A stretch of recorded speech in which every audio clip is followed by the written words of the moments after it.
first mock that we are going to react to is from the homie Nicholas Lovino. Boom.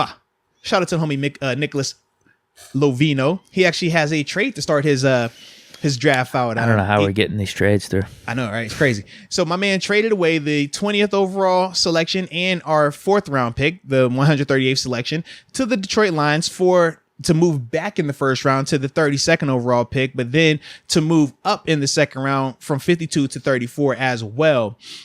All right, so excuse me on this. Starts it out with no first round draft pick because I told you we traded him away, but we go Sky Moore to start out our draft in the second round. Then from there, and I like this one because it was very different. I was like, a lot of Sky Moore, borderline first round pick all of a sudden. Yeah, well, think about how that's done worked out for him, right? The combine and just free time, it'll do it. It'll do it. Won't he do it? Won't he do it? Yes, he will. The same way we talk about D. Bush. You say, hey, man, I don't know why. I just think, D. Bush didn't change. Why? I don't know. Because it's April. It's that simple, man. It's April. Yep. Okay. You just got to roll with it. All right. So, yes, Sky Moore has talked himself into a borderline first round pick right here. I mean, you 2 picks out the first round. You a first rounder in my book. Okay. That's just how I feel. But after that, he makes another trade in the second round. Hot on the phone calls here. He's picking them lines up like, yo, what it do? Talk to me. So he trades away. Remember, I told you we had initially moved back from 20 to 32. He also traded away that first round pick, that 32 overall selection, and our initial 52 overall selection, which is our initial second round pick, to the Seahawks for an additional, picked up 2 second round picks now, right? So he has the 40th overall and the 41st overall pick in the second round, along with a 3rd round pick. Yep. So he did some wheeling and dealing, right? He was on the phone doing wheeling and dealing. So we've had a total of 3 second round picks, and we have 2 third round picks along with our 6th and 7th round draft picks. So from there, with the 40th overall selection, I like this pick a lot. Yes. Goes with Jaquan Brisker, the hard-hitting safety out of Penn State. Definitely like him a lot. Then from there, spun the block for the next pick. Went with Travis Jones, the interior D lineman that we were definitely high on and continue to be high on as well. Then from there in the 3rd round, went with the super aggressive, speedy, play with a crazy motor off-ball linebacker Channing Tindall out of Georgia. We liked him a lot when we broke his tape down. Yep, definitely liked him. Then from there, in the 2nd, 3rd round pick, the 84th overall, went with Max Mitchell, and I believe he was the left tackle at for Louisiana. And I remember liking him when I watched him on tape. I thought that he had good size. He was a little lighter for me, for what I would personally prefer in terms of being stout against bull rush and stuff like that. But I thought as a whole, he was still a good player. But that's something he's going to have to, just get ready to deal with at the NFL level, man, because these guys, they not just speed guys. They will put that head down and bop, bull rush. I like this pick a lot in the 6th round, though, man. Yeah. Ty Chandler. Speed. No speed. Speed. Yes, sir. I love the speed. And receiving Billy out the backfield. He has a nice play. I believe it was Sam Howell hit him. It was like 70, 80 yards, man, on a little wheel route. But, man, he has the breakaway speed to take the top off the defense, man, when he gets in the open field. And I think that he's just a smooth runner. You watch him, man, he makes guys miss when he needs to. But I like his burst a lot. Then in the 7th round, the first one, Jack Jones, guy we talked about before, very scrappy corner out of Arizona State. And then to wrap the draft up for him, he went with Christopher Allen, who was the other edge rusher for Alabama, opposite Will Anderson. Still a quality player, but I think that, he can definitely improve his rush package, just from my initial thoughts on Christopher. But as a whole, man, I ain't gonna lie, man, I happen to like this draft a lot. I don't know how realistic the movement is, though, because like I said, the wheeling and dealing, I don't know, but Kevin Colbert has been acting a little different lately, in terms of how you operate. And so, that was my thought. How'd you think? How'd you feel on it, man? Yeah, this may be one of the best mock drafts I've seen. And a lot of it has to do with the trades because you basically get 2 borderline first-round picks in the second round with Jaquan Brister and Travis Jones. And then you got Sky Moore, the receiver that we're looking for, that wide receiver 3. Channing Tindall I really like in the 3rd round is like a high upside linebacker. And then the rest in terms of like depth, we got a little competition at the tackle spot with Max Mitchell. That doesn't really hurt us because we literally addressed all 4 other positions that we kind of could bring in some competition for already. So, yeah, why not bring in that tackle? halfback. We got a little speedster in Ty Chandler, and the production was really good for him over in North Carolina too. Yeah. He could be in competition for that second running back spot. Cornerback, edge, last two. That doesn't hurt. It's two positions that we haven't picked yet in this draft. So I really like this. Yeah, and I'm looking at the speed too, man. They said the Ty Chandler round was a 4.38. Yeah, 4.38. I mean, he had 1,000 yards on the ground too last year. Yeah, but like 4.38, dude, that's moving. That's moving. Like I said, man, it was definitely a lot of with the trades. I don't know how we do that. I mean, we've seen it. I mean, not with us in particular, but like the Patriots, for example, they're constantly flipping and trading draft picks like it's nothing. We have seen that happen a lot more in terms of, the trades of draft picks and stuff like that. But I think the problem is to make these trades and also have the exact players that you want fall into your lap at those points that you want to pick them. Yeah, it seems like that's how his mock draft played out. It worked out. He might have hit the simulator a few times. It worked out here. I just don't know how. Like this is like one of them once in a lifetimes. It's a really good draft, man. Like this is top notch. Would you call it the best mock ever? Because we know that we have a person making. I think this is the standard right now. Okay, because I would say because it was a Phantom TV. He'd have made a claim that he has 2 of the best mocks ever. One would piss me off. So I don't know if I would say that's the best ever if it makes me mad. We're gonna find out though. But yeah, man. Why would it make me mad? Is he taking Carson Strong in like the second round? I don't know. We're gonna find out. Like I said, we can't find out right now, but we're gonna find out. Because we've already had mock drafts taking quarterbacks that I was like, I necessarily wouldn't do this. It didn't really make me mad. Yeah. He's saying this is going to make me mad. I don't know, man. We're going to see, man. We're going to see. This is a great mock draft, though. I ain't gonna lie. I like this one a lot. This is in the 90s. This might be a 94, 95 for me. I ain't gonna lie, bro. I was like, I will know an A when it hits me. You giving this an A? This is a solid A for me. This is like 95, 94 range. Like I said, I don't necessarily know how realistic with the trades and these players falling into us in this fashion. But if this did happen, I give this an A at face value, man. Sky Moore, that's a major need that you're addressing right off the break. Jaquan Brisker, we don't have a strong safety right now based on, our current status. So I love that part. Travis Jones, man, we love his value. We think that he is a really, really good player, man. It can only get better, by being in here, being with guys like Cam Hayward and Stephon Tuitt, Tyson Alualu. We were already high on Channing Tindall. So you getting him in the third round, that just adds to that room. And I do think he's somebody that will be able to come in and compete with Bush to an extent because he does have that athletic ability to match him. Max Mitchell, that's competition for Dan Moore. And for me, competition for Dan Moore or worse, you're making him your swing tackle early on. I think that that's smart. And that doesn't kill you when you already address all those other positions in your first 4 picks. Absolutely, man. And then you talk about the speedster in terms of Ty Chandler. Definitely like that. Jack Jones, I like his tape. He's just a gritty player, man. Has a natural nose for the football, finds ways to create turnovers. And then Christopher Allen, man. I ain't gonna lie, I like to trust the Bama pedigree. Yeah. You can never go wrong with Bama pedigree, baby. So I definitely like that. Nicholas Lovino, I think you will be our first 2022 mock draft A grade recipient.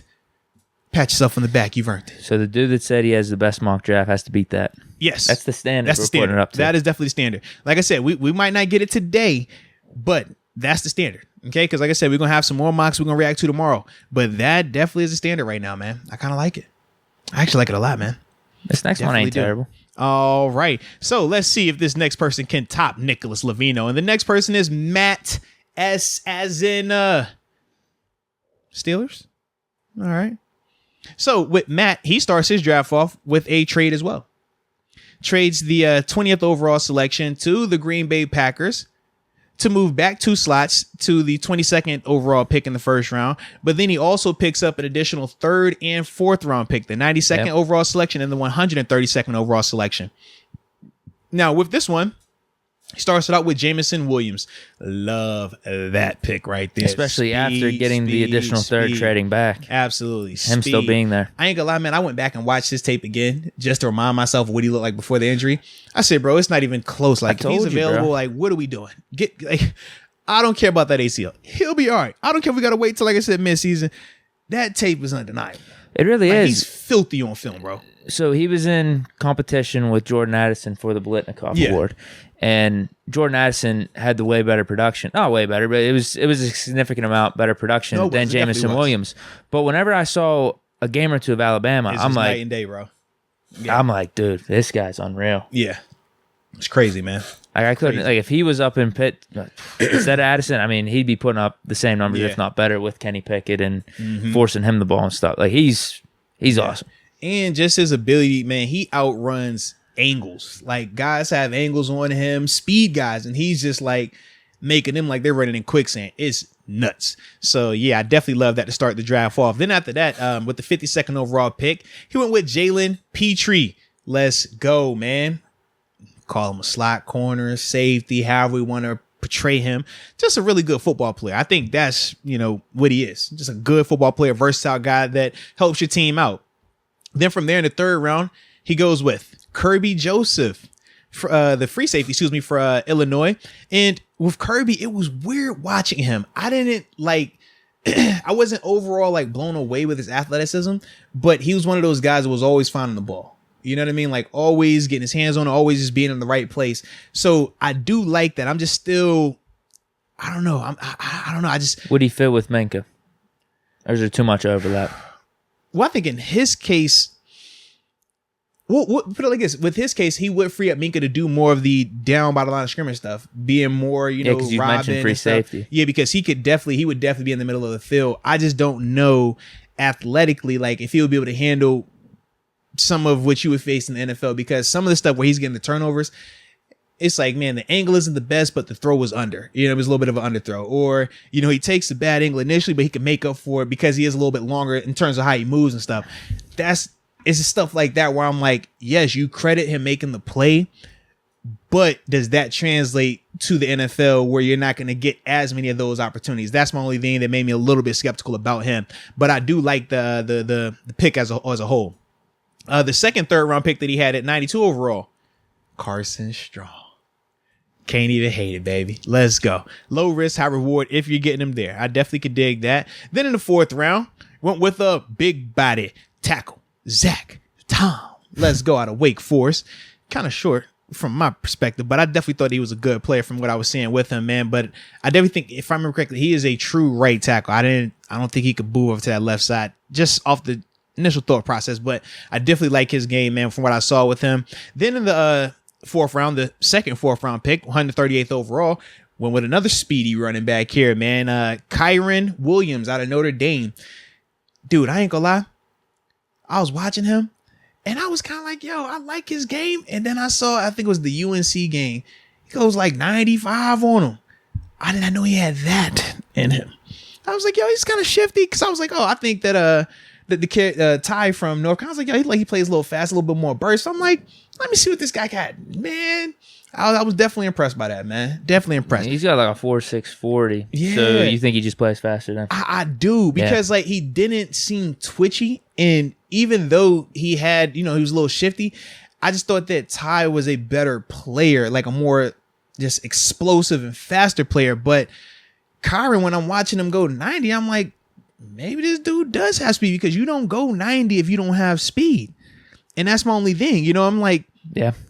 Because you gotta think, man, 90 yards is a long way to run. And you got guys chasing you too. You know what I mean? So it was like, and it wasn't okay, everybody's at line of scrimmage, he just burst through. It was like, yo, I'm running through, stop, change direction, reverse field, then go. That's tough to do. Extremely tough to do, man. But then after that, in the sixth round, he goes with Marquand McCall, interior D lineman out of Kentucky. And I like this dude. He plays with good energy. I just think at times he plays a little bit high, and that's what you deal with when you got big body linemen, man, or D linemen at times. Their technique can be a little loose. And I think when his technique is loose, that's what makes him not so good. But when he is, fresh, you catch him early in some of these games, he's a handful. You got to put two guys on him. Like, that's what I saw from him. Here we go, but this is where the draft gets real, real interesting right here in that first 7th round pick, baby. We big pedigree guys here in Pittsburgh, baby, all right? Connor Hayward, man. Little brother of Cam Hayward. Now, I ain't gonna lie, man. He played a lot more running back than I remembered. A lot more running back. But I don't see him as a running back. And I don't know if he's a true tight end. I like the H-back. He's fullback. Yeah, they're putting him on, because I'm just like, but he also returned kicks. Like, he did some of everything there, but it was so weird watching it, because I'm like, he's not a fast, maybe that's good for the Canada system. Yeah, because he's not a fast, like, twitchy guy, but he also has one where he takes it 90. And I'm just like, I don't know how maybe he's our jet sweep guy. Like that. Yeah, bro. It was weird. It was definitely weird watching his tape, but he was productive and he was running back kicks. I'm like, bro, like you're the kickoff return man too. Like this is crazy. I don't remember any of this during the season. It was nuts, but good player. Like I said, I just don't know. Like, yeah, he's the new Derek Watt. Then he could be the new Derek Watt. I can roll with that. We didn't lose Derek Watt. No, I'm saying he could be the new one though. You know, you gotta have like the little brother or the brother to the, you know. So we're bouncing Derek Watt if we draft him. What you think? I mean, TJ already got the money. Yeah, he definitely does. Yeah, he's paid now. He's paid. We got special teams aces. You know, we got Killebrew.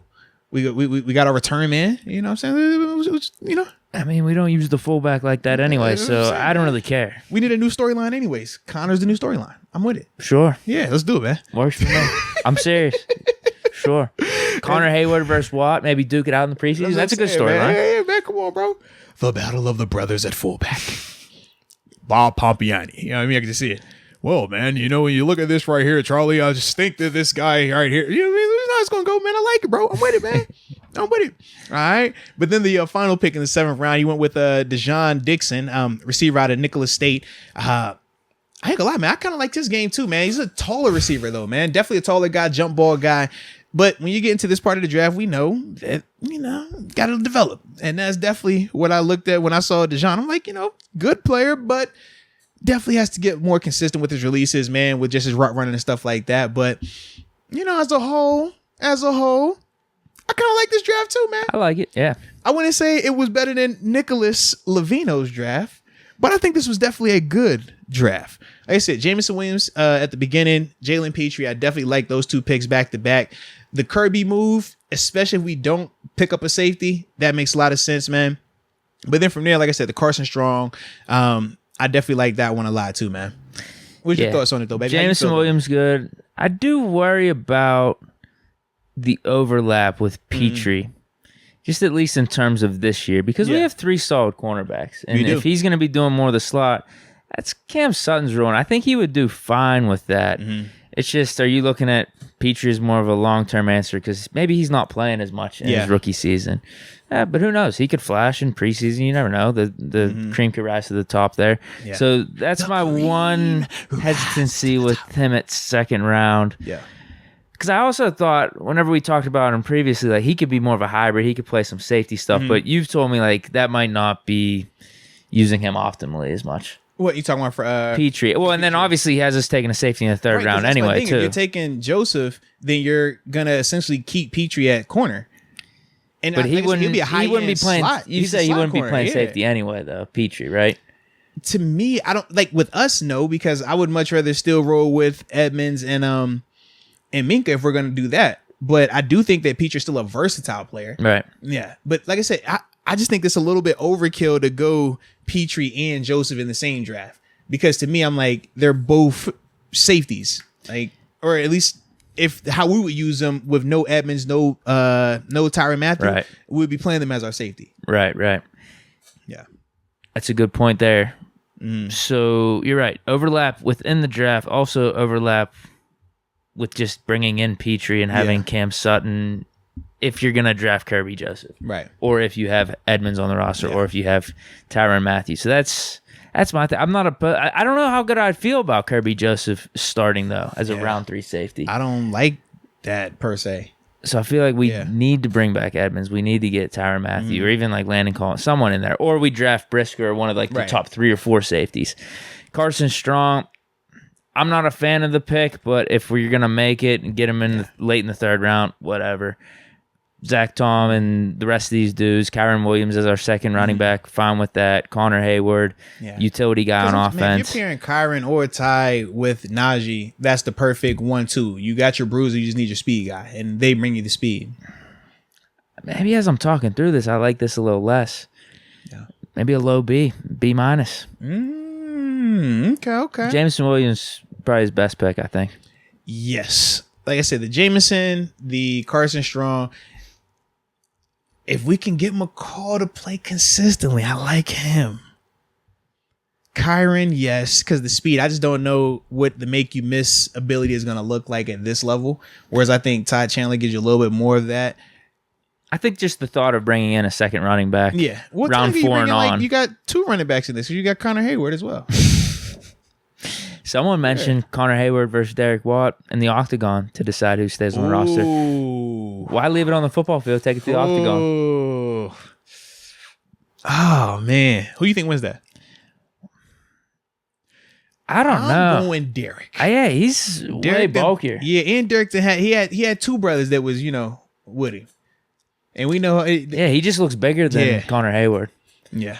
Unless he's got some jiu-jitsu moves that we haven't seen. He's been little practicing jiu-jitsu. MMA on the side. Little B, you know what I'm saying? Little Brazilian with it. Let's go. But I definitely like that though, man. Like I said, that was solid right there, Matt. What's your grade? S. I'm gonna go. I'm being tough today. I'm gonna say a C. Oh. I'm going with a C. Okay. You don't like the second and third. I don't. I think that it's a little bit more overkill. And then later on, I wasn't as high. I know Connor is a bloodline. I would probably go, if I'm taking bloodlines, give me a young Troy's nephew or little cousin or whatever. Like, if I got to pick one, let me get that one instead. You know what I mean? But it's because I'm going off pedigree. At this stage of the draft, we know, like, hey, man, it's just hit or miss. So if I'm going to go that route, let me at least go from the Hall of Fame pedigree versus just the All-Pro pedigree. Cam's making a case, though. But he's more All-Pro right now. Keep this up a little bit. People are talking about Hall of Fame with him. One is a first ballot proven Hall of Famer. That's all I'm saying. One is more speculation. We could talk ourselves into it, kind of like we do at Hines Ward. That's all I'm saying. It's a difference. And that's not a shot at Hines. I'm just giving context.